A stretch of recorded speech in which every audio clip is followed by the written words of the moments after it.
My dad works in B2B marketing. He came by my school for career day and said he was a big ROAS man. Then he told everyone how much he loved calculating his return on ad spend.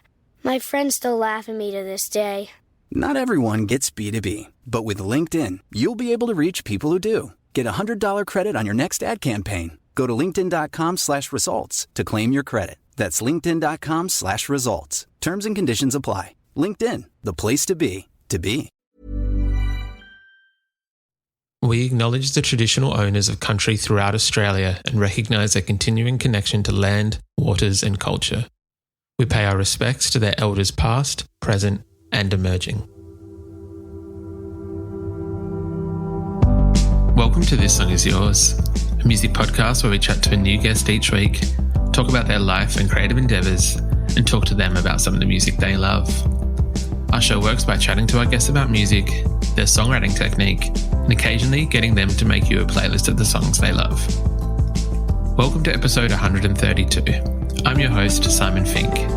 Our guest today is Broods. The New Zealand duo, made up of siblings Georgia and Caleb Nott, are releasing their brand new studio record this Friday, entitled Space Island. In today's episode, we're speaking with Georgia and Caleb about riding through heartbreak, building the world of Space Island, and learning how to play the theremin. Here we go.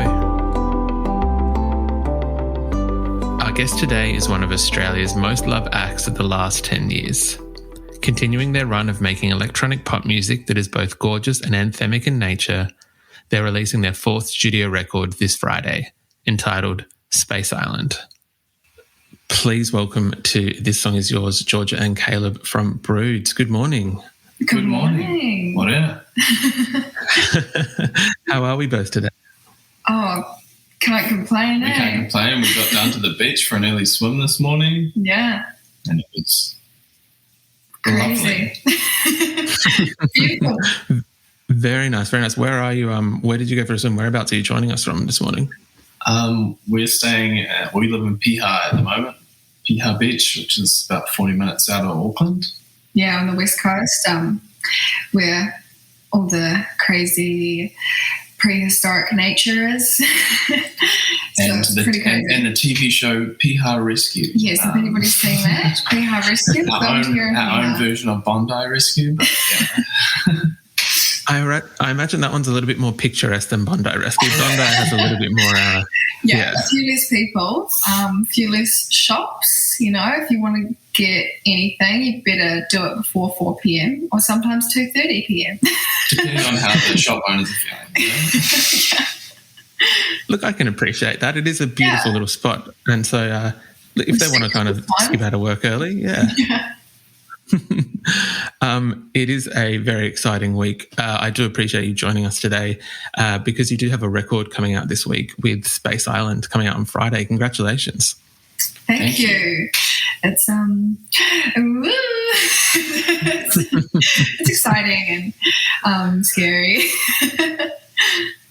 It is the fourth time round for you guys. It is the fourth studio record. How do you kind of, I guess to begin with, how do you prep when you do have a new album coming out? Is there a certain ritual that the band has in terms of yeah? I mean, I was thinking about it the other day and it's funny, we should be kind of more relaxed or something because we've done it 3 times before now, but I personally feel like it gets harder and harder because you know what to expect and what could happen and you kind of have... Well, at the moment we don't really know what could happen. Yeah, but it's building up to something that's quite, personal to share an album that's especially one that's written all about personal experiences and stuff. And so honestly, just trying to but I think take care of ourselves. Yeah, I think when it starts, like you said, I think we're just always writing, and we so it's a constant kind of constant working on music. So, and then at some point we just kind of talk to each other and go, I think we're heading down the right track. I think this is something starts to stick, and then as soon as like one song sticks, then another one sticks, and it starts to like build itself up. And yeah, and this album in particular has evolved really naturally, and like just kind of been following like what feels good the whole way, and then like ended up with this record that feels amazing to us, and like everything that we've made around the record visually as well just feels like so what we were aiming to do without even like really knowing. Yeah, and I think we were like naturally quite restricted in like the amount of people that could work on it as well, because we finished it all in 2020 kind of, so it was just our small little bubble that really worked on it. It was us two and two of our friends, and that was kind of who finished the record, because that's the only people we could see. Yeah, and it was great because like we all were very much on the same page, and it kind of just naturally came together really easily. Yeah. I was going to ask, because the record itself, it sounds like a Broods record. It is very like distinctive of your sound, but sonically as well, it's beautifully lush. It's a very like I want to say like cinematic almost, the record, like sound wise. Yeah. And I'm curious whether when you first set out, are there conversations that the two of you have being like, this is what we should do, or is it kind of like what you mentioned is, as you're going along, you go, okay, cool, this is maybe the path that we should follow? Yeah. I think we just kind of, I think, you are what you eat. You make what you listen to. And especially during the pandemic, like we're each other's influences on like listening to music and stuff like that. So, I mean, we always have been. So, but we did start listening to like a lot more cinematic stuff, and like a lot of Les Baxter, a lot of like artists that bring in like a really cinematic like sound into their record. And I think because we had this whole world that we were building, the story that we were building, we wanted it to kind of be like this audio movie. Does that make sense? Yeah, we're watching a lot of old films where like the string arrangements are kind of like in the same vein as some of the songs and things like that. So we were definitely like taking inspiration from film musically as well. And just like trying to build, this narrative within the album that felt like it took you really effortlessly like along this this path in this world. And like we like to say that the very last song is like a nice little tuck in bed and kiss on the forehead after like a long and emotional movie. There are some very beautiful, delicate moments on the record as well, and I know that lyrically it touches on a bit more of a serious subject, which we'll get to in a little bit, but when you're kind of looking at the track list or the songs that you have, how do you balance that? Let's keep this many kind of, I'm going to say bangers per se, or like big songs. And then I think there's two or three. I think, is it Gaslight was one of the more kind of delicate and more intimate songs. Yeah. How do you find that balance in the track list? Honestly, we just like put our favourite songs on it, and then build like the track list around like. We ditched quite a few other bangers. Yeah, I think to make room for the good stuff, Yeah, but it's also funny because like the experience of writing a song really has a massive influence on how much we like it. Like if we go into the studio and we have a really amazing session where we feel really like able to be ourselves and like feel like everything is moving really, like flowing really nicely, then we're way more likely to hold on to that song because we're such sentimental people. Just a couple of cancers.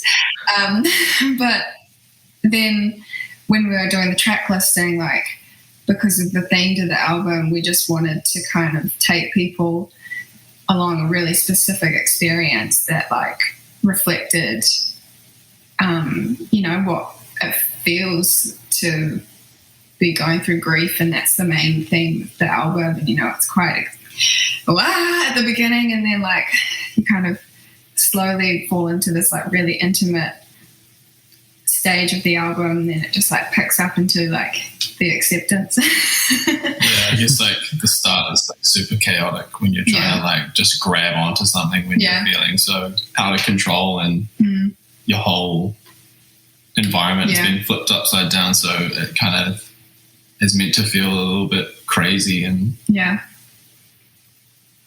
erratic. And kind of intense. And I know that this record, Georgia, maybe for yourself more than Caleb, but not to take away from yourself, Caleb, that this record is lyrically a little bit more serious. It is maybe, if I'm allowed to say it, maybe Broods' Blood on the Track or your 808s and Heartbreak. It is a bit of a breakup album. Yeah. Definitely. The first breakup album, definitely the first like proper. The whole album is just like, it's pretty breakup-y. When you're approaching, and if you're okay to talk about it, lovely. If not, please let me know. When you're approaching something that's as serious lyrically as this, how do you kind of find that delicate balance of being cathartic and getting out what you feel without also, having to tell the world too much of how you feel or still being able to keep things to yourself? Yeah. Yeah. I mean, I think like that is why we kind of lent into the concept of Space Island so much, because it softened like the just rough edges of like something that's quite personal and made it into something that kind of could separate it from myself, especially like going into releasing it and sharing it with the world. I wanted it to feel like something that wasn't super specific to me, because I think like I want to keep some things like really private, but also I want it to feel like universal, like, and it needs to be interpreted in people's own ways and related to their own life, because that's how you attach yourself to a song. And having like that abstract I guess vision of like Space Island and stuff gives it like some imagery and stuff and a world to connect it to, rather than it being just like a diary entry. Yeah, to lean into the surreal, to get really real about stuff. But I also, like I think I've always written from like a place where I like to use like, actually like this album is pretty personal. I haven't really lent on the metaphors as much as I usually would. But I think like so much was going on, like it's just such a strange time in the world, but it's also like a breakup brings up a lot of grief. And then like, I think personally, when you go through one loss, a lot of other losses you've been through in your life get triggered. And so that's like extreme. And like, I think I just really needed a place to put it all. And the people that have listened to our music throughout the years and like come to our shows are so supportive. Like they are just like we have the best most. I know everybody says that, but like we have such a like I don't know intimate connection with the people that listen to our music that's built over the years. And like when you have that ground to stand on, like you feel like you can be more personal, and you feel like there's going to be a place for it that'll keep it safe, and it'll just not be destroyed. So I feel like because we built that with our fans, and that I could be quite personal, Yeah, of course. I know, actually very quickly touching on that, you guys, everyone that I've kind of spoken to in my own little inner circle, whenever we kind of say like we're speaking to this band or this artist, there's always a little bit of, oh yeah, cool. And then I mentioned to my wife's maid of honor, we recently got married a few weeks ago, and when I said Broods, she lost her mind. So she was very excited. Oh, that's so nice. Oh, that's sweet.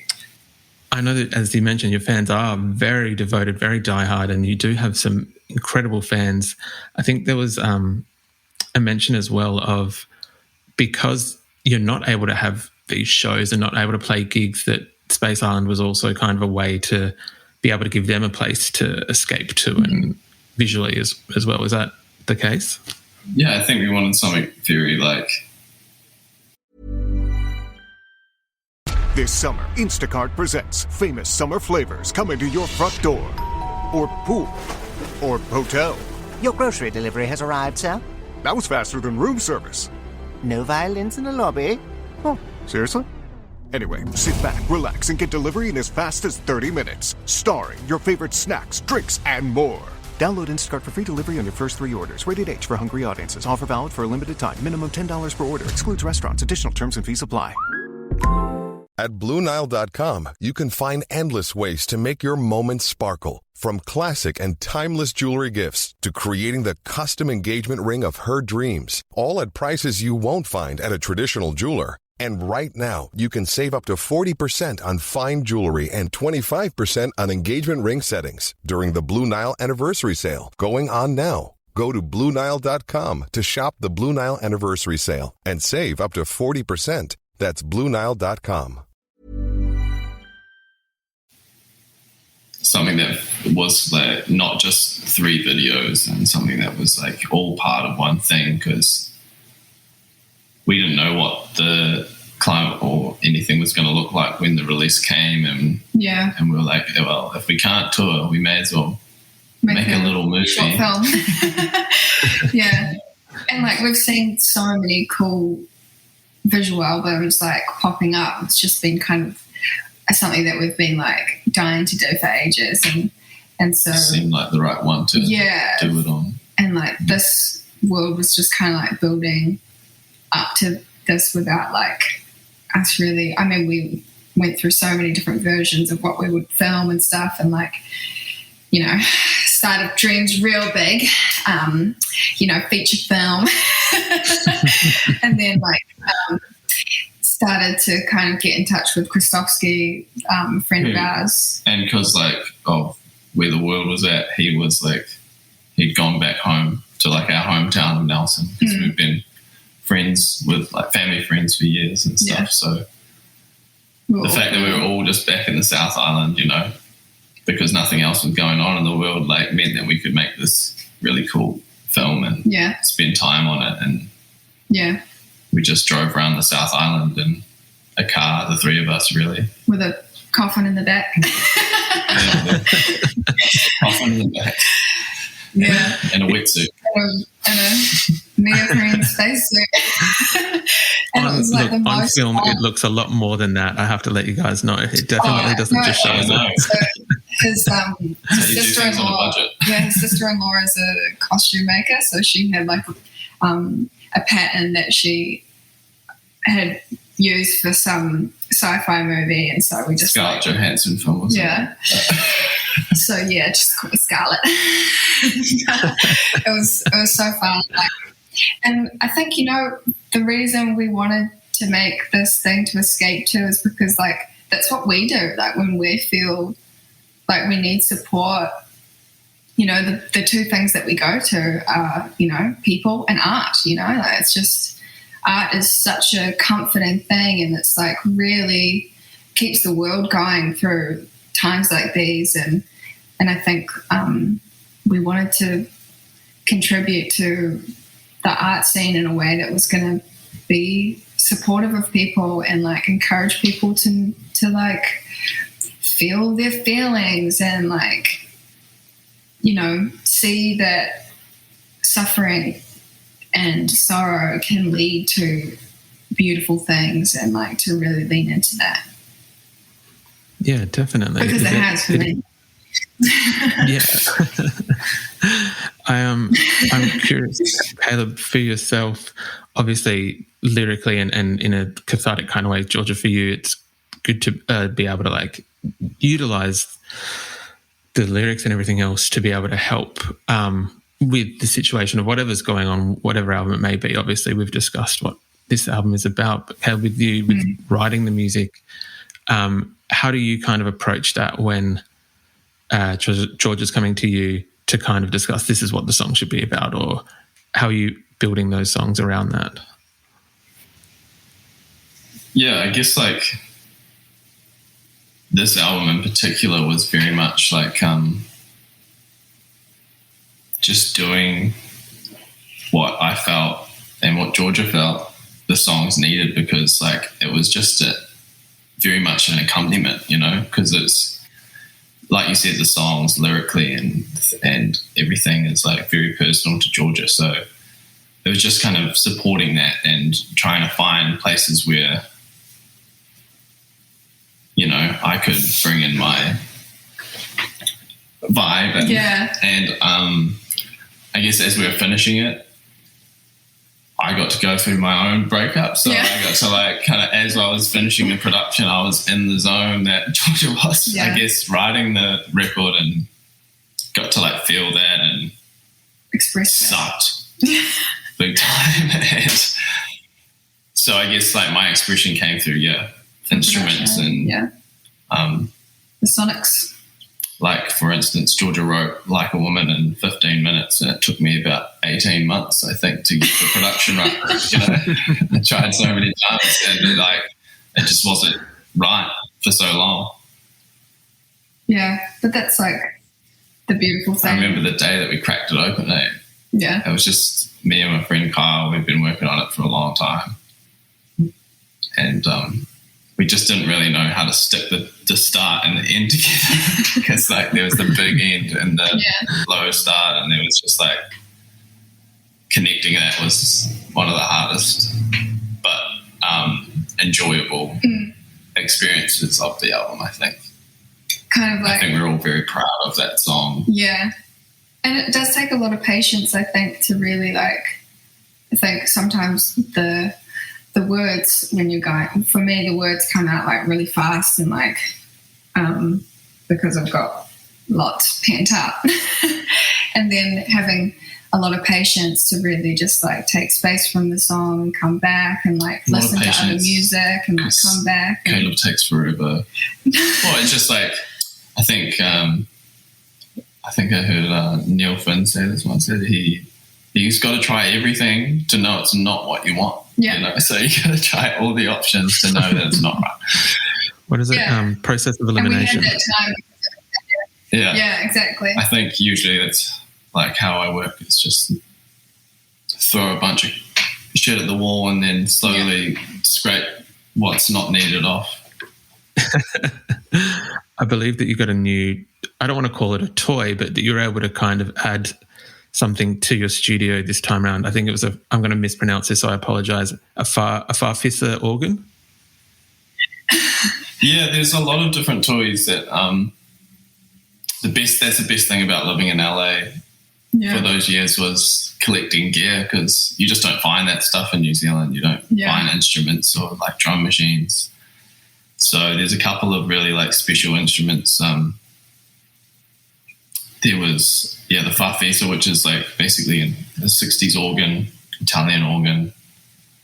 And it's just like, basically you can scream. Yeah. And it just like sounds like a 60s Italian sports car, you know? It's just like kind of nasty and kind of like, and it has like this pitch bend pedal so that you can control the pitch bend with your foot. So like in Like a Woman and Distance and Drugs, you can really hear it like taking off, because it's taking off from another. It's sounds like a jetpack. Portamento is just like shifts it up to where it's meant to go. So it's like getting shot by a slingshot. It's kind of like, you just get had such a cool like visceral feeling that comes with listening to that music, that instrument. Like, very like vortexy. Yeah. Like, you kind of get pulled into like a portal, which was kind of like the main theme visually of the album, and also like a few cool drum machines and things like that. Like I have an old Maestro rhythm jester that Georgia got for me for my birthday. It's like the sale that happened when Moby sold all his drum machines. And she bought me one that comes with sort of like Moby. This was owned by Moby. That's very cool. Moby. But it was broken, so we had to go get it fixed. And that's like the hi-hats and a lot of the tracks like Distance and Drugs. There's like this real washy kind of loose feeling, and like just getting into a lot of gear and and recording everything like ourselves. Like we were much more a part of the process of recording, and like a much more like band orientated album than in the past. It was fun because as we get older we get actually better. It's almost like practice like makes you better at stuff. Almost.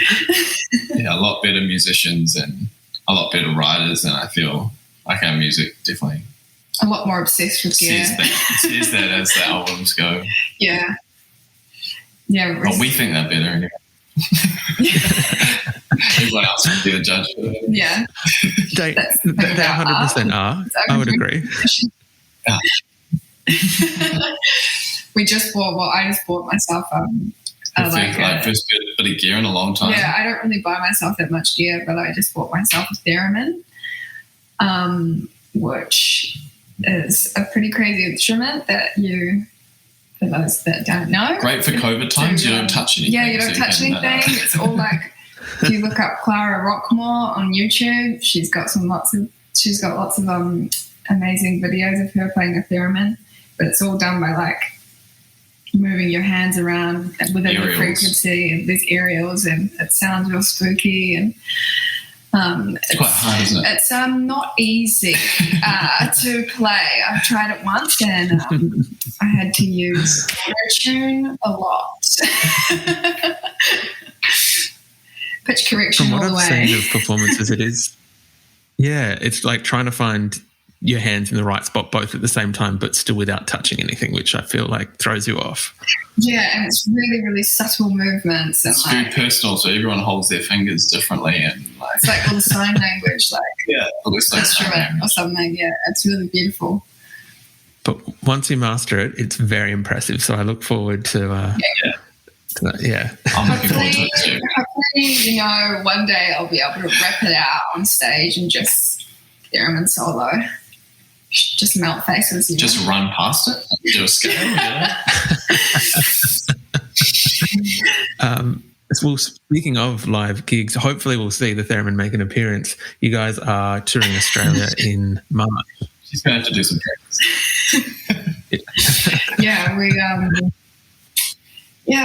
You might know more than us about like how it's looking over there with gigs, but we'll definitely be there. At some stage when we're, when it's all okay, and makes sense for us to come, which I think won't be too far away. Fingers crossed.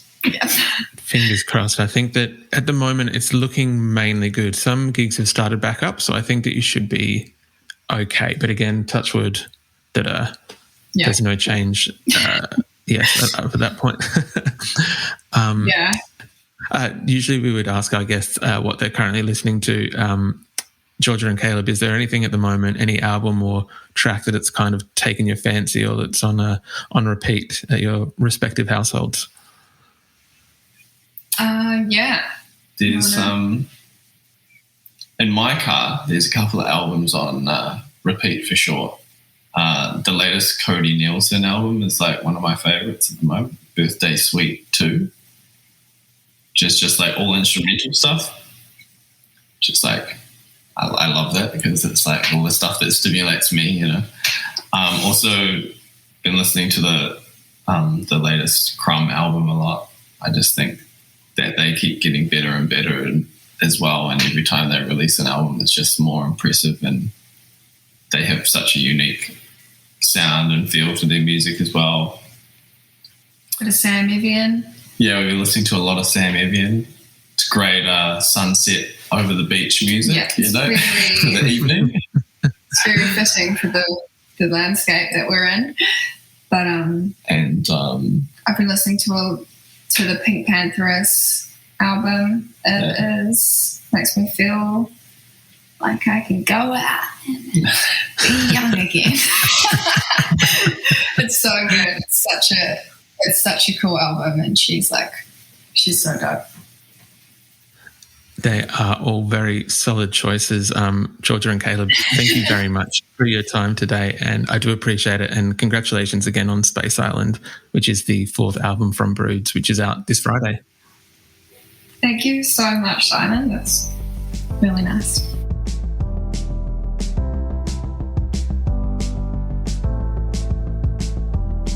And that's our show. A massive thank you to Broods for their time. Space Island is out this Friday, and we've left links in the show notes if you'd like to pre-order the record or buy tickets to their tour. We also want to give a huge shout out to Maree at Island Records Australia for helping out with today's interview.